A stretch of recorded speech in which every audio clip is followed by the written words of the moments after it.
If this story moved you, don't forget to show your support. Hit the like button, leave a comment sharing your thoughts or personal experiences, and subscribe to our channel for more powerful stories about resilience, redemption, and reclaiming your worth. We post new content every week, real stories that speak to the strength it takes to stand your ground and rise above betrayal, especially in work, family, and life. Whether you've faced unfair treatment, been overlooked for your contributions, or simply need a reminder that your value speaks louder than words, this is the place for you. Join our growing community by clicking subscribe and turn on the notification bell so you never miss a moment. Your voice matters. Let's build something meaningful together. The company needs to evolve beyond your outdated limitations. Dear sister, Alec said smugly, sliding a stack of termination papers across the polished oak conference table. Time to make way for actual progress. I picked up the document with a calm hand, keeping the composed expression I'd perfected over 17 years in corporate strategy. For a moment, I looked directly at my younger brother.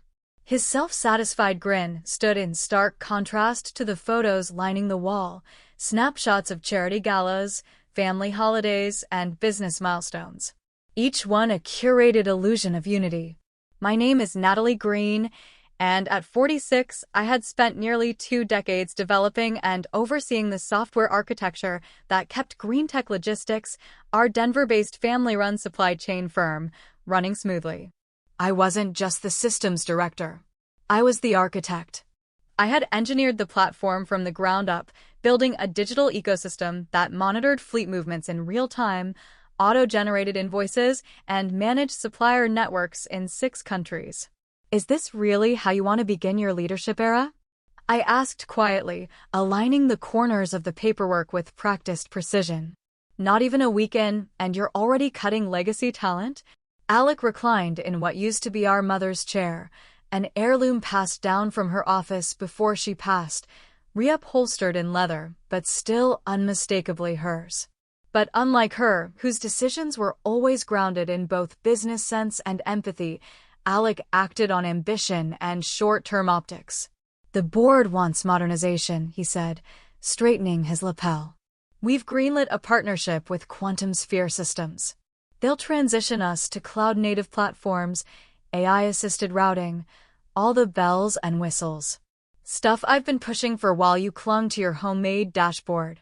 I almost laughed at the word homemade, as if I'd been baking cookies instead of engineering a proprietary system that had slashed costs and outperformed every third-party platform we ever trialed. But I didn't defend myself. I never had. That was my biggest oversight, believing results would shield me from politics. You'll receive 4 weeks of severance, Alec added, glancing at his tablet. HR has finalized the paperwork. Your credentials will deactivate tomorrow. Please transition any critical knowledge by then. As I stood, his eyes drifted to his screen, already dismissing me. He didn't catch the faint smile tugging at the edge of my mouth. It wasn't defeat. It was recognition. Alec never understood the full extent of what I'd built, and very soon, that gap in comprehension would catch up to him. Growing up as the Greens of Denver came with expectations. Our parents, Diane and Robert Greene, had transformed a Tuvan courier service into a logistics empire that powered much of the Mountain West region. We were raised in a craftsman home near Washington Park, spent weekends at ski resorts, attended private academies. Alec thrived in charm and performance. I, on the other hand, spent my childhood dismantling radios and teaching myself programming logic. My mother saw the engineer in me before anyone else did and bought me my first PC at 11. By 17, I was coding fleet tracking software. After earning my degree in software engineering, there was never a question. I belonged in this company. And very soon, Alec would find out exactly how much he'd just lost. Data is the new freight, my father once told me, a rare moment of forward thinking from a man who built his empire moving tangible goods across state lines. You're the one who's going to keep us in front of that shift. My first real trial came when our overpriced logistics platform, one we'd licensed from a national provider, completely failed during a high-stakes client onboarding. Their interface crashed under pressure. So I rolled up my sleeves and worked through 3 caffeine-fueled nights, writing a temporary replacement that not only kept us afloat, but outperformed the original. After that, Dad pulled me aside and said, "Let's stop renting tech that doesn't understand us. Build us something that does." So I did. Over the next 10 years, I engineered a system from the ground up. Customized tracking algorithms, API connectors tailored to our contracts, and scheduling logic that flexed with market shifts. It became our secret weapon, quiet, reliable, and cost-cutting. As the platform grew more essential, my presence began to blur into the background. Meanwhile, Alec returned from his MBA program full of buzzwords: agility, automation, disruptive integration. He began pitching flashy vendor deals in board meetings and brushing off my platform as legacy code. Our father remained the buffer, always reminding Alec that while the future needed vision, the present needed stability. "Your brother talks about tomorrow," he'd say over morning coffee. "But you're the one keeping today moving." When Dad announced an early retirement, triggered by a mild cardiac scare, no one was shocked that Alec was named managing director. He had charm, a polished pitch, and a modern vibe that appealed to stakeholders who didn't understand how much was riding on the system I'd built. What I didn't expect was how quickly Alec would erase my contributions. Those termination documents weren't just professional rejection. They represented a critical misunderstanding. My code didn't just support the company. It was the company. Still, I didn't argue. I boxed up my office with methodical calm, placing 15 years of work into a single worn-out banker's box. A small cactus. Photos from our hiking trips in the Rockies. Conference badges from events I'd spoken at. It all felt like such a shallow summary of my time at Green Tech. Across the room, Emily from HR stood awkwardly, clearly dreading her assignment to oversee my exit. She'd only joined a few months ago and barely knew the company's history. "I'm so sorry, Natalie," she whispered, eyes downcast. "A lot of us didn't see this coming." "It's just business," I said aloud. But we both knew better. It was personal, an old rivalry finally playing out to its bitter end. Before leaving, I glanced one last time at my monitor. The dashboard I'd built, Green Core, was still glowing. It showed live shipment routes, inventory statuses, and dynamic financial forecasts. A digital symphony, one Alec had never bothered to learn how to conduct. What no one in the boardroom could see was the layered intricacy beneath the surface of the system I'd spent over a decade refining. I had just under 24 hours before my access would be cut off completely. One last day to decide what to do with the undocumented knowledge I carried, knowledge that no onboarding checklist could capture. "Protocol requires your master credentials override," Emily said gently, her eyes flicking to the offboarding script on her tablet. I offered a faint smile. "It's all in the network repository. Alec should be able to find it." Technically, that wasn't false. Basic outlines and user instructions existed. But the deeper framework, the adaptive routines, the layered permission sequences, the silent alerts, the redundancy bridges, those existed only in my head and in secure personal notes stored outside official channels. Not from secrecy or spite, just the reality of building something living. Any system built over time develops in ways that manuals can't fully express. You document what you can, but the rest is instinct, experience, and fluency with its DNA. As I walked past the fourth-floor glass conference room with my box of desk items, I caught a glimpse of Alec speaking animatedly with the Quantum Sphere Systems reps. Behind him, the screen displayed a sleek slideshow. One slide made me pause, smooth transition from legacy systems. I could have stopped. Could have warned them that Green Core wasn't a plug-and-play solution. That behind its simple interface lay custom layers that resisted external automation unless carefully managed. That breaking one logic chain could unravel critical data flows. But I said nothing. I hadn't built traps. That wasn't my style. But what I had created was interdependent, intricate, and sensitive to uninformed interference. If they rushed it, the fallout would be theirs to manage. As the elevator closed, I felt unexpectedly free, lighter than I had in years. 3 days followed in an almost surreal stillness. No inbox floods, no after-hours calls, no software patches or executive fire drills. I woke without an alarm, jogged along the Cherry Creek Trail, ate full meals, breathed without multitasking. On the third morning, seated on my balcony with fresh coffee and a rare sense of calm, my phone buzzed. Caitlin Joe flashed on the screen, client services lead at Green Tech, and one of the few people I trusted. "Natalie," she said sharply, panic cutting through her voice. "Are you watching?" "Watching what?" "The West Point demo. Alec's presenting live across departments and, oh God, wait." I heard shouting in the background. Instinctively, I opened my tablet and logged in. Apparently, someone had forgotten to shut down my internal credentials.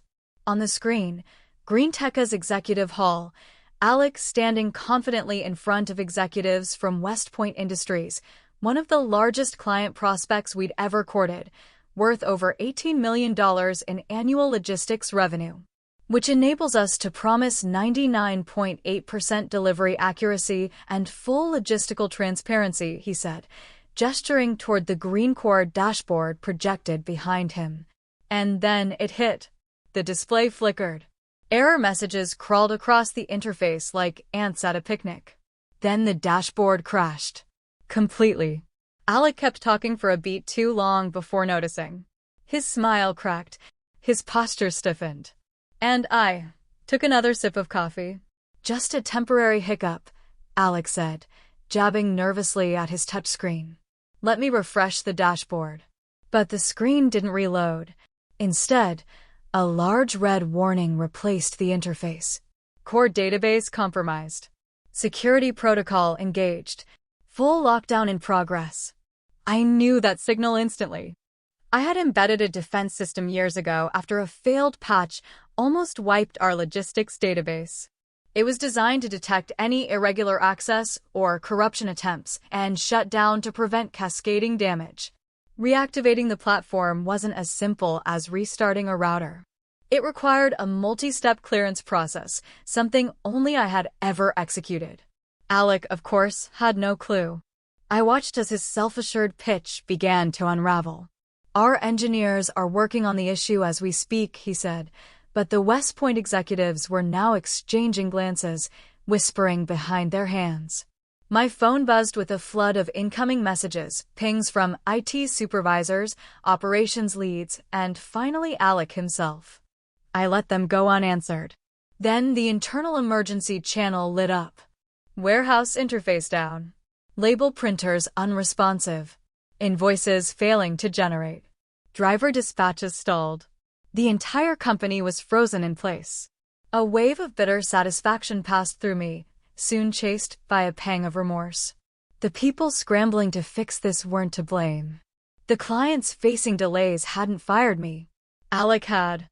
Just then, my screen lit up again. My father's name appeared, Robert Greene. I paused before picking up. "Natalie," he said, his voice strained and weary, nothing like the authoritative tone I'd grown up with. "The systems crashed." "I know," I said flatly. "I'm watching it live." "Alec claims the framework you built finally gave out. That it wasn't scalable." I let out a short, incredulous laugh. He would say that. "The system's not broken, Dad. It's protecting itself from whatever they tried to force into it." There was a long pause on the other end. "Can you bring it back?" he asked, quietly. I didn't answer right away.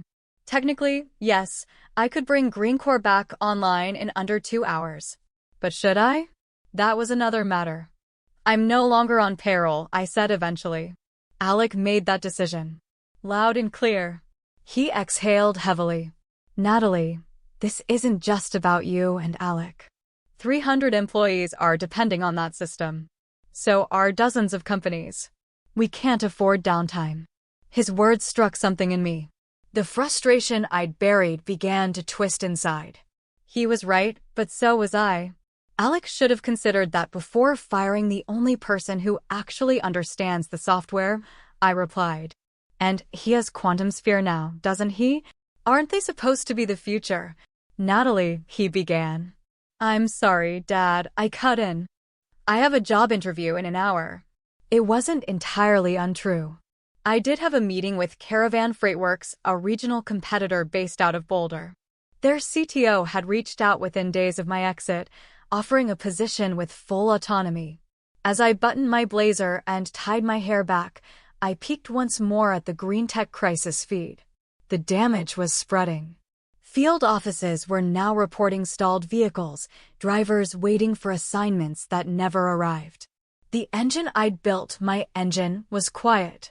Drivers across the Mountain West were stalled without routing updates, and warehouse teams couldn't process shipments in or out. The preliminary estimates placed losses at over $50,000 an hour, and the meter was still ticking. Meanwhile, my meeting at Caravan Freightworks couldn't have gone better. Their engineering leads asked thoughtful questions and showed real interest in my design philosophy.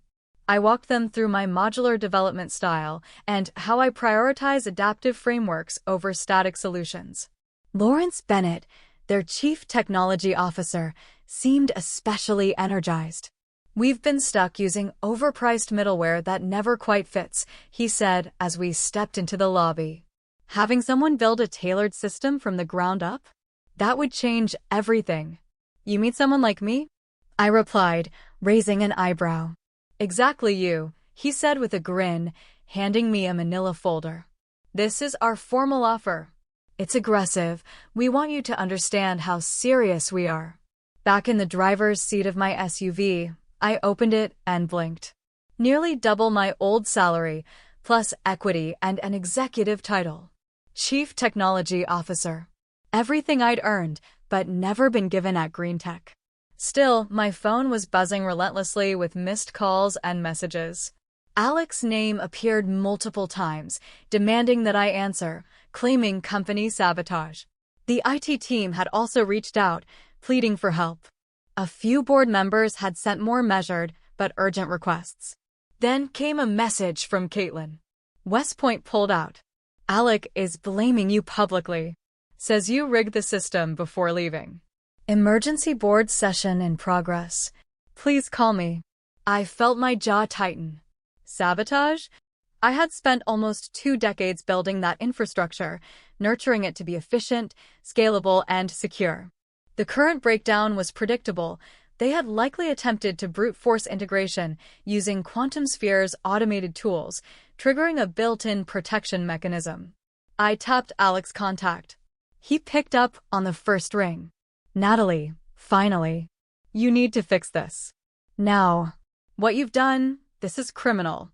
Sabotage. I interrupted him. Don't insult me. Your hired guns tripped a failsafe trying to bypass core logic they didn't understand. If you'd bothered to ask for a handoff instead of blindsiding me, I could have explained everything. Then fix it, he snapped. That's not how this works, I replied calmly. I don't work there anymore. That was your call, remember? He went quiet, then shifted his tone. Okay, what do you want? You can come back. We'll reinstate you. I laughed, short and sharp. You want me back now? After the way you dismissed me? No, Alec. By nightfall, Caitlin messaged again. Alec had floundered through the board meeting. Executives demanded to know why there was no continuity plan, no documentation. Quantum Sphere's reps admitted they couldn't even access Green Core's backend without deeper knowledge.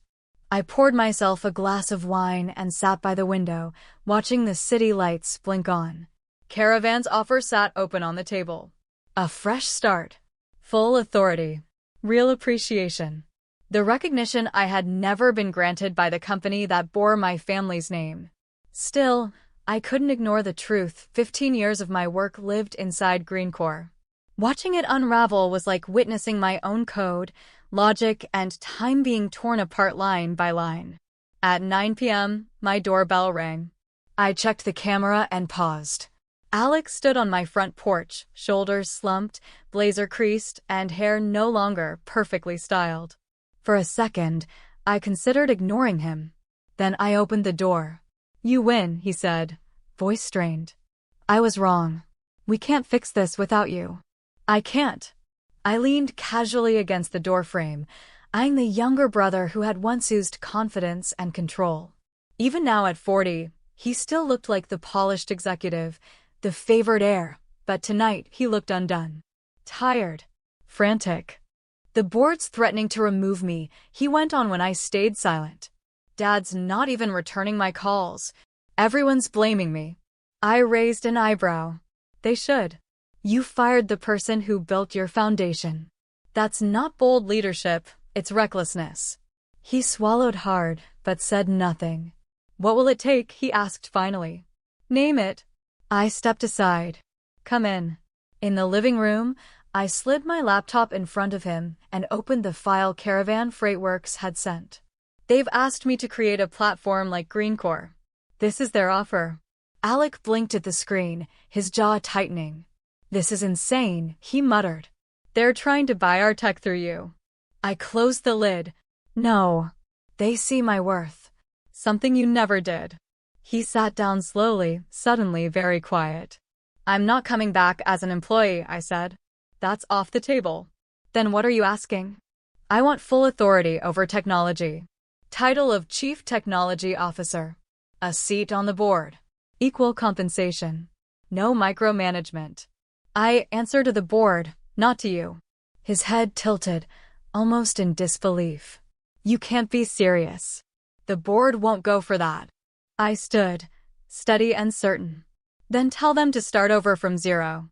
Rebuild 15 years of intellectual property while the operation bleeds 7 figures a day. See how the shareholders respond." The air in the room shifted. Alec's eyes darted back and forth, calculating. I could see the mental tug-of-war, ego versus survival. "They meet again at 9, he said finally. "I'll present your demands." "I can't promise anything." "That's fine. But until everything is in writing, I'm not restoring a single protocol." After he left, I poured a second glass of wine and stepped onto the balcony. The Denver skyline shimmered under the stars. For the first time in a long while, I felt powerful, not because someone gave me permission, but because I'd claimed it. Whether I returned to Green Tech with authority or left to build something new, one truth had settled deep in my bones. I would never again allow my work to be dismissed. The following morning, I walked into Green Tech's corporate office wearing a charcoal gray power suit I had bought years ago but never dared to wear. The receptionist did a double take. Whispers followed me through the atrium. As I entered the boardroom, all conversation stopped. 12 board members turned to look at me. But I didn't sit at the periphery where department heads usually waited. I walked straight to the head of the table and took my place. I wasn't there as a guest or observer. My seat was a high-backed chair placed directly between Robert Greene, my father, and Eleanor Hatch, the board's most senior member. It was symbolic and intentional. Alec stood at the opposite end of the long oak table, his appearance noticeably diminished. Deep lines had formed beneath his eyes, and his voice lacked the energy he was once known for. Behind him, a slide projected harsh statistics: 27 hours offline, $1.4 million in losses, 442 shipments delayed, and 17 unresolved client issues.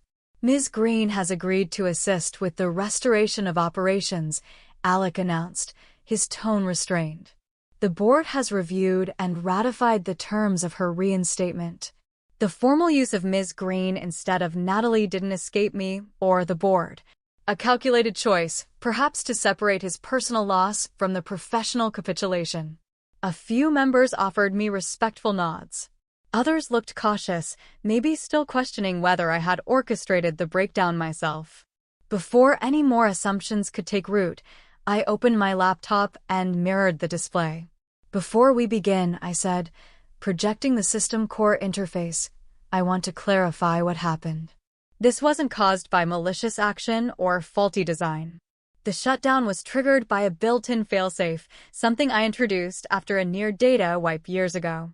When the system detected unauthorized access and structural tampering, it did what it was programmed to do: defend itself. On the screen, the Green Core command environment appeared, an internal matrix never shown to anyone outside my team. Real-time integrity diagnostics, encrypted security ladders, and adaptive logic flows. The real engine beneath the user interface. This is the infrastructure that has supported GreenTech's Edge for over 15 years. It's unique. It's scalable.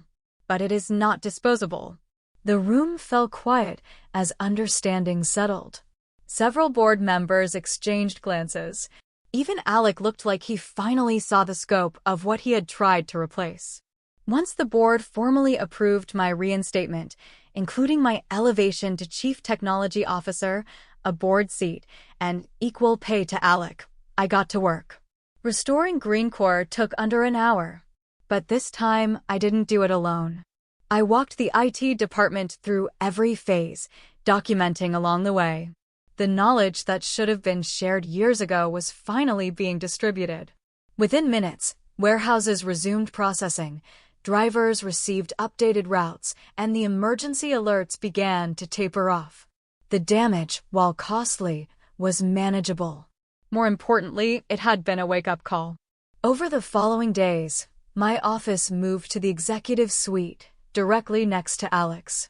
The technology group was restructured under my direction, with a clear mandate: redundancy, transparency, and long-term resilience. The contract with Quantum Sphere was overhauled. No longer a replacement deal, it became a partnership. My team would guide enhancements, not be pushed aside. Alec kept his distance. Our conversations were brief, limited to strategy reviews and board sessions. The brother-sister bond remained frayed. But in truth, I preferred clarity over pretense. And the real shift came not from Alec, but from my father. During our first early morning check-in since my return, my father finally voiced what he'd never admitted before. "I always assumed Alec would carry the company forward," he said quietly. "He reminded me of who I used to be. But you built the future, and I should have recognized that much sooner." His words carried weight, but to my surprise, I didn't need them anymore. The events of the past week had made something very clear. I had proven my value not through argument or force, but through calm clarity and undeniable impact. The board had seen it. So had the staff. And more importantly, I had. That Friday, a small package arrived on my desk. Inside, a fresh set of embossed cards. Natalie Greene, Chief Technology Officer Board Director. I held one between my fingers for a long moment, feeling a sense of earned pride, not vengeance. In the quiet that followed, I understood something. The void I left had done the work for me. I hadn't needed to break anything. All I had to do was walk away and let the truth surface.